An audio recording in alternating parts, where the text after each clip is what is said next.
அட்டகாசமான சுவையில ஒரு side dish recipe தாங்க பார்க்க போறோம். கறி சுவையில காளான் ஃப்ரை எப்படி செய்றதுன்னு பார்க்கலாமா? டேஸ்ட் சூப்பரா இருக்கும். கண்டிப்பா மிஸ் பண்ணாம ட்ரை பண்ணி பாருங்க. இதுக்கு ஒரு மசாலா அரைச்சுக்கலாம். கடாயில 1 டீஸ்பூன் அளவுக்கு மல்லி விதை, 1 டீஸ்பூன் அளவுக்கு மிளகு, 3/4 டீஸ்பூன் சீரகம், 2 வரமிளகாய் சேர்த்துட்டு 2, 3 நிமிஷத்துக்கு வறுத்து எடுத்துக்கலாம். எடுத்துட்டு இது நல்லா ஆற வச்சுட்டு மிக்ஸி ஜாரில் சேர்த்துக்கோங்க. நல்லா ஃபைன் பவுடரா அரைச்சி தனியாக எடுத்து வச்சுக்கோங்க. இது போல் நல்லா கொரகொரப்பாக இருக்கணும்.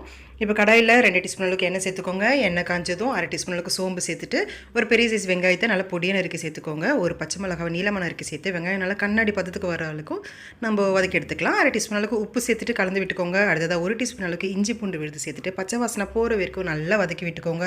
அடுத்ததாக 1/4 டீஸ்பூன் மிளகாய்த்தூள், 1/4 டீஸ்பூன் கரம் மசாலா, 1/2 டீஸ்பூன் மல்லித்தூள் சேர்த்துட்டு ஒரு நிமிஷம் போல் கலந்து விட்டுட்டு 200 கிராம் அளவுக்கு காளான் நல்லா சுத்தம் பண்ணிவிட்டு சேர்த்துக்கோங்க.